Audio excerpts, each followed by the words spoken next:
somos como uma célula morta dentro deste corpo místico. Então, ferimos esta unidade. É necessário, então, este sacramento de cura para que, restituídos à vida, possamos auxiliar todo o corpo a crescer. Porque quando crescemos, todo o corpo cresce. Mas quando caímos, quando pecamos, então todo o corpo é puxado, vai para baixo, acaba adoecendo. Portanto, tem um sentido tanto para com Deus, mas também no sentido total para com o corpo. Por isso que o sacramento da penitência, ele auxilia esta restituição desta comunhão para com Deus e para com toda a igreja. E quando vemos um pouco mais quem são os ministros do sacramento, aproveitando para aprofundar um pouco mais sobre estes sacramentos, quem pode administrar estes sacramentos? Aqueles que são sacerdotes, ou seja, o bispo e os padres.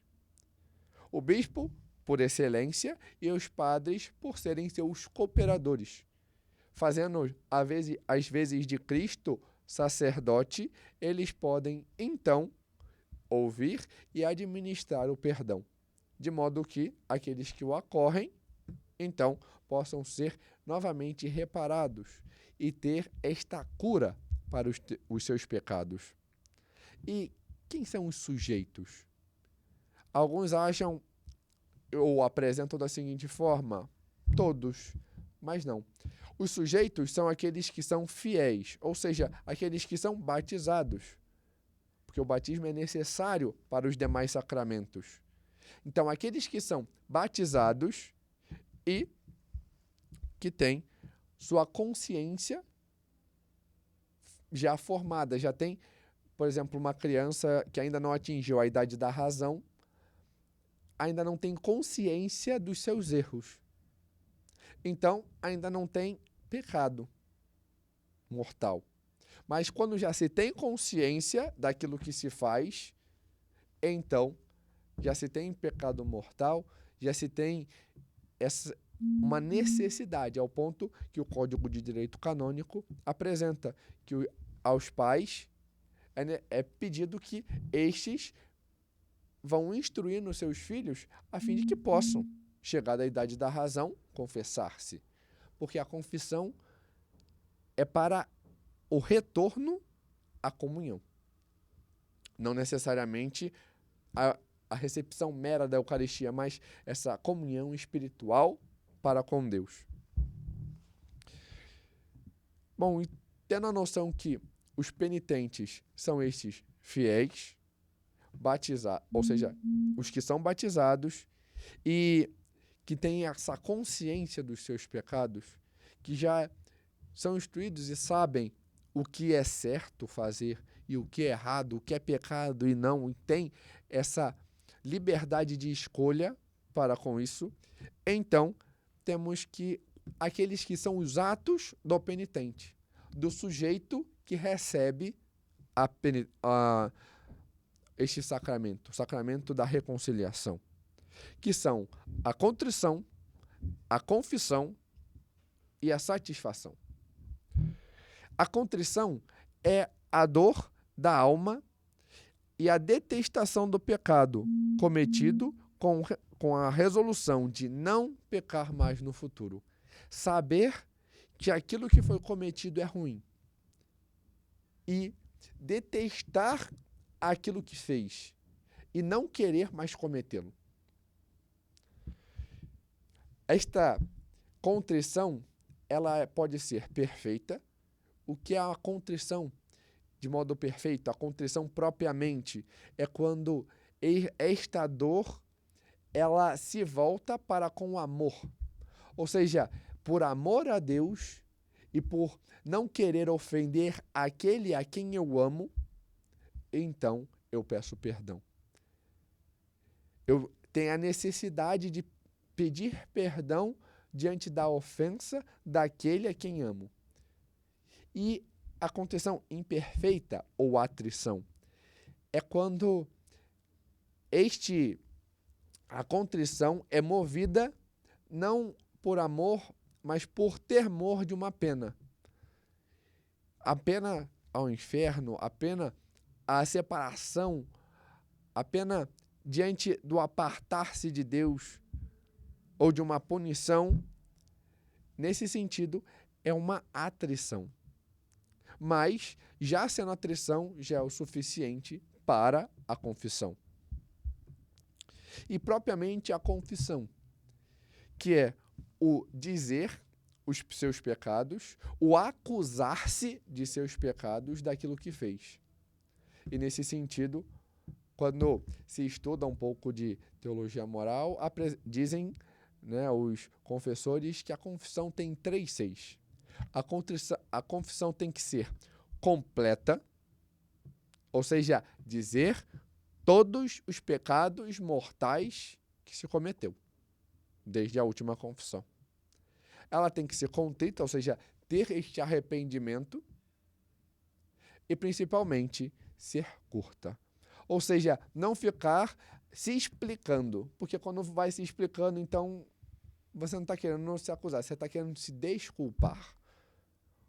Tirar a culpa de si e colocar em outro, mas ali é propriamente para acusar-se. Eu fiz isso.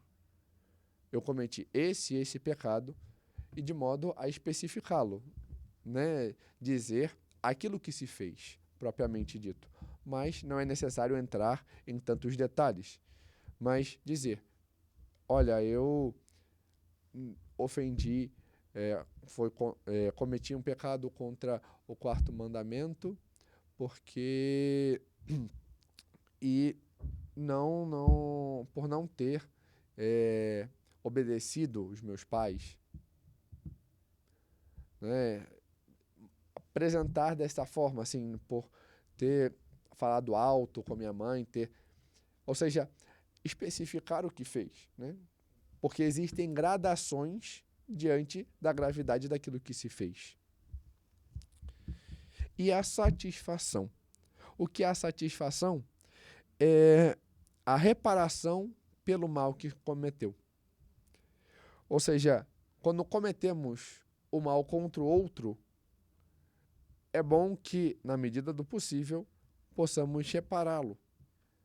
Mas, principalmente, as penitências, né, que cometemos propriamente.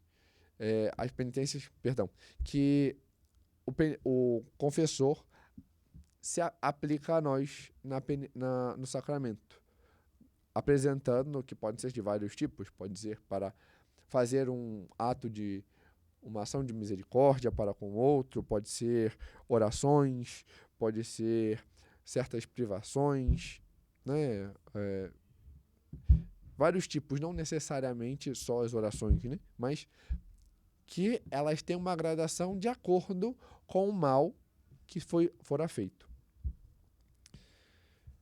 Além disso, é bom sabermos também que a confissão, o essencial, são os pecados mortais.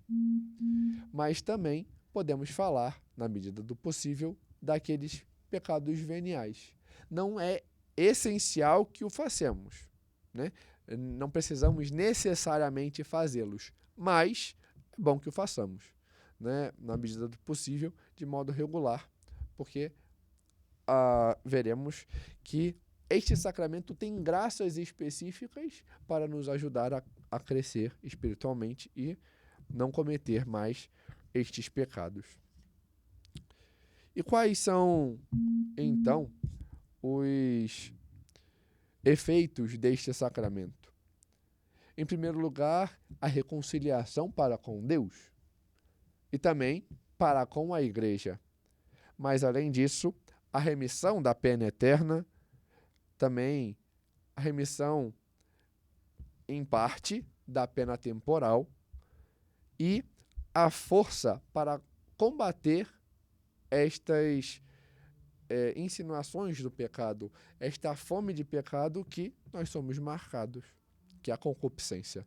Então, o lutar contra isso, para não cometer este pecado, não retornar a cair neste pecado. É bom que entendamos uma coisa: o batismo, ele apaga todo o pecado, nos dá uma vida nova.